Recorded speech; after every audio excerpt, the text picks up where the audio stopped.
Aniya na ang mga balita nga nahagpan sa Newsline Philippines Information Center. Ako si Paul Palacio. Tutok na!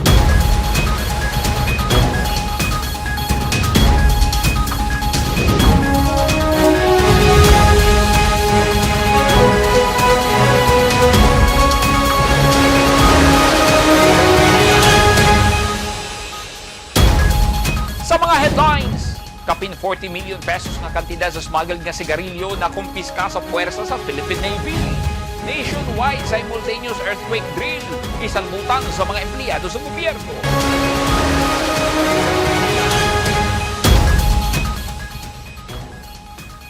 Sa detalye sa ato mga balita, nagsubo ang tibuok Philippine Air Force sa gidangatan sa unom ka mga airmen nga namatay sa paghagsa sa gisakyan nga Super Huey helicopter sa Loreto, Agusan del Sur ni adtong Nobyembre 4, 2025. Ang unom ka airmen padulong sa usa ka humanitarian assistance and disaster response operation alang sa mga naapektuhan sa Bagyong Tino.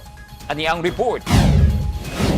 Nahimpit na kagahapon Nobyembre 5, 2025 ang retrieval operation sa unom ka mga airmen sa Philippine Air Force nga namatay human mahagsa ang gisakyan nga Super Huey helicopter sa Barangay Sabod, Loreto, Agusan del Sur.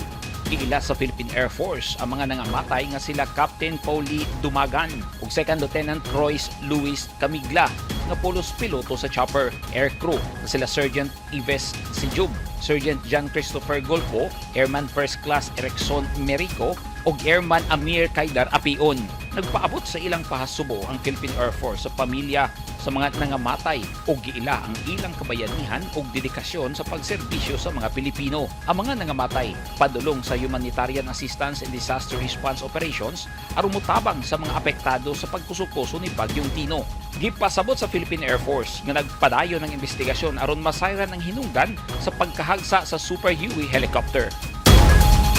Kapin usa ka libo ka mga boxes sa sigarilyo nga gikan sa laing nasod na nakumpiska sa puwersa sa Naval Forces Eastern Mindanao sa kadagatan sa Santa Cruz, Davao del Sur nga gikarga sa watercraft nga gitawag og Jongkong.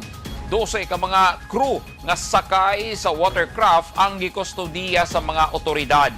Gikan sa nasod Indonesia ang mga smuggled nga sigarilyo. Ani ang report ni Peng Alinyo.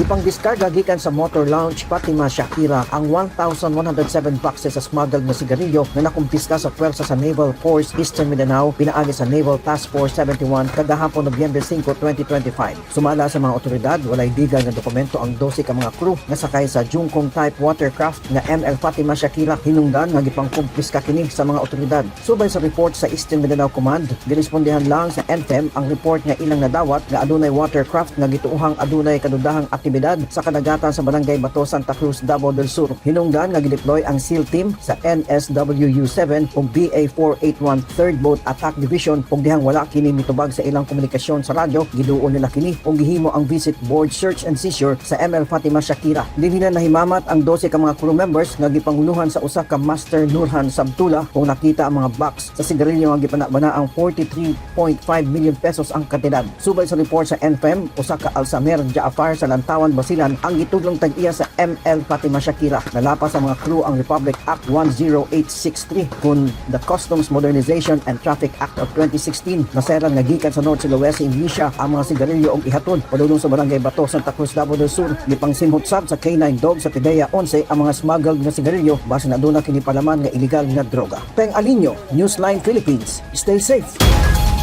Gihimo karong adlaw ang quarterly ug katapusan nga earthquake drill karong tuig 2025 sa Davao City nga bag-uhay lang naigo sa pagtayog sa doublet quake niadtong Oktubre 10, 2025 kang epicenter na himutang sa kadagatan sa Manay, Davao Oriental. Misalmot ang ubang opisyal sa gobyerno ug mga empleyado ug kapulisan. Ang nationwide simultaneous earthquake drill sa Davao Region gipangunahan sa Office of Civil Defense kun OCD-11 ug misalmot sab ang mga empleyado sa PSA sa Davao del Sur. Ani ang report ni Peng Alinyo. Duha ka kusog nga pagtayog ang nasinati sa Davao Region ni adtong Oktubre 10, 2025 nga gitawag og doublet earthquake. Una ang magnitude 7.4 ug 6.8 nga pulo sa Manay, Davao Oriental ang epicenter. Ang pagtayog naghatag kini og grabeng kalisang sa mga tawo. Daghan nga danyos nangaguba ang balay ug propiedad sa gobyerno ug pribado. Karong adlaw ng Nobyembre 6, 2025, gipahigayon ang nationwide simultaneous earthquake drill ug may partisipar niini ang kapulisan sa PRO 11 sa Camp Sergeant Quintin Merecido sa Buhangin, Davao City. Nag-ipon sa open ground sa kampo ang mga pulis. Ang uban adunay punuhay nga gitabang nga pasyente. Dayon naghimo og assessment sa ilang execution. Duck, cover and hold nga pirmeng ginahimo matag earthquake ang gihimo sab sa mga empleyado sa Philippine Statistics Authority kon PSA Davao del Sur. Adunay nagtago ilam sa computer table. Adunay empleyado nga nakasuot og hard hat na makwit ang uban kanila subay sa hagdanan padulong sa gawas sa opisina. 43 ka mga empleyado sa PSA Davao del Sur ang misalmot sa drill. Karon ang katapusan nga earthquake drill sa tuig 2025 nga regular nga ginahimo sulod sa usa ka tuig. Gipangunahan kini sa NDRRMC nga ang tumong mao ang pagpalig-on sa angay nga buhaton panahon nga mutay og ang kusog nga linog. Peng Alinyo, Newsline Philippines. Stay safe. At tangi!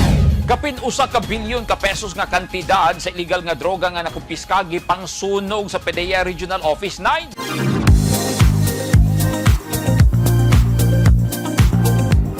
Kasaligan, durable ug barato pa nga imported heavy equipment, construction materials ang imong gikinahanglan. Bisitaha ang Genie Import and Export Trading nga nahimutang sa Diversion Road ning siyudad sa Davao. Duna usab sila'y showroom sa Barangay Lasang. Aduna usab sila'y branches sa Manila, Cebu, Cagayan de Oro ug General Santos City.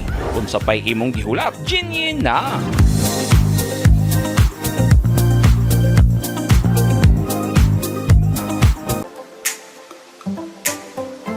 Hinumdumi, una kita mo pahawa sa atong panimalay, siguraduha nga natanggal na nimo gikan sa imong outlet ang blower, mobile phones, electric fan o uban pang gamit nga imong gisaksak. Siguraduha nga imong gipalo ang suga kadahuman nimo og gamit. Kinahanglang magpabiling safety og luwas ang atong panimalay. Kining tipid safety tips hatod kanato sa Davao Light and Power Company, usa ka kumpanya ubos sa Aboitiz Power Corporation.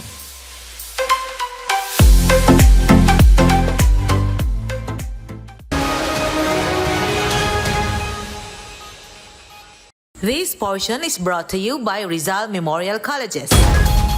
Mihatag og giya ang mga miyembro sa Local Disaster Risk Reduction and Management Office sa mga pulis nga miyembro sa Misamis Oriental Police Provincial Office nga misalmot sa nationwide simultaneous earthquake drill karong adlaw Nobyembre 6, 2025. Atol sa drill, adunay lain-laing senaryo ang gipresenta mga pulis. Ani ang report ni Eugene Hinutan. Gipakita sa mga pulis sa Misamis Oriental Police Provincial Office ang ilang katakos sa mga angay buhaton panahon nga dunay kalamidad sama sa linog. Pinaagi sa pagsalmot sa gihimong 4th Quarter National Simultaneous Earthquake Drill 2025 sa Provincial Headquarters San Martin, Villanueva sa probinsya. Mihatag og giya og technical assistance sa mga personay sa Local Disaster Risk Reduction and Management Office sa husto nga pagpatuman sa drill. Ang ilang presensya nagpakita sa paningkamot sa pagtinabangay sa Philippine National Police ug LDRRMO sa pagpalig-on sa mga lakang sa kaandam batok sa kalamidad sulod sa probinsya. Gihimo sa mga pulis atol sa pagbansay ang mga senaryo sa duck cover and hold procedure dayon pag-evacuate ngadto sa designated assembly area. Doon na say gihimong first aid response, search and rescue procedures ug head count verification aron masiguro nga maihap ang mga personahe. Highlights sa aktibidad ang demonstration sa proper handling o response ato sa linog, ingon man ang evaluation ng gihimo sa LDRRMO aron ma-assess ang efficiency, coordination o responsiveness sa mga partisipante ato sa simulation. Gusto ipakita sa Misamis Oriental Police Provincial Office nga andam kanunay ang kapulisan panahon sa mga kalamidad. Giyawag ang publiko nga magpabiling proaktibo, magbinantayon ug maalam sa mga pamaagi sa emergency response aron mapakunhod ang risgo ug kadaot sa kinabuhi atol sa tinuod nga kalamidad. Hinutan, Newsline Philippines. Stay safe. Gipangsunog sa mga operatiba sa Philippine Drug Enforcement Agency kon PDEA Regional Office 9 ang 1.1 billion pesos nga kantidad sa illegal nga droga nga nasakmit atol sa anti-illegal drug operation sa rehiyon. Gihimo sa usa ka planta sa Barangay Talisayan sa Zamboanga City ang pagsunog sa illegal nga droga kaganihan Nobyembre 6. Ang ipangsunog gilangkuban sa 164 kilos sa shabu, 6.6 kilos sa marijuana ug kapin 4 ka gramo sa ephedrine nga usa ka stimulant drugs. Sumala sa PDEA 9 kini na ang gikonsidera nga largest distraction event kon pinakadako nga pagguba sa illegal nga droga sukad-sukad sa ilang mga anti-drug operation sa rehiyon. Gikakurat sa mga tao ang pagdikit sa usa ka barko sa laing barko nga nakaangkurahe. Nakuhaan og cellphone video ang pagsampig sa duha ka barko sa pantalan sa Holo-Sulu Martes sa buntag. Kusog ang hangin ug dagko ang balod sa dagat nga epekto sa bagyong Tino ang gingong hinungdan sa insidente. Miresponde ang otoridad sa pantalan ug Philippine Coast Guard aron masiguro nga luwas ang mga pasahero ug crew sa barko.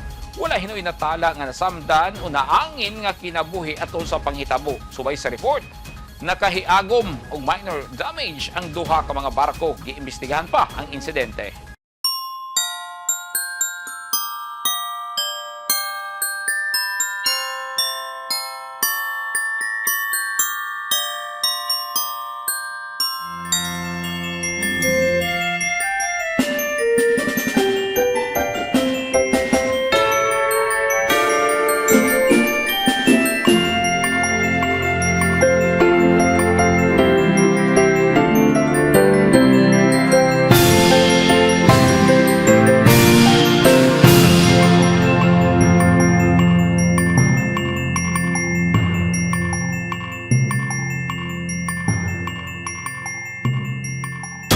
Umaw kadto naghingpit sa mga balita nga nahagpat sa Newsline Philippines Information Center. Anas duga mga balita, bisitaha ang website nga www.newslinephilippines. Sa Facebook page, Instagram Newsline Philippines ug sa Twitter Newsline Philippines. Kung aduna mo'y mga balita o impormasyon sa inyong tagsa-tagsa ka mga lugar sama sa sunog ug baha, mamahimo ka na ninyong i-share pinagi sa Newsline Messenger. Masundan sa ninyo pinagi sa pag-subscribe sa YouTube channel sa Newsline Philippines. Ako si Paul Palacio. Dagang salamat and stay safe!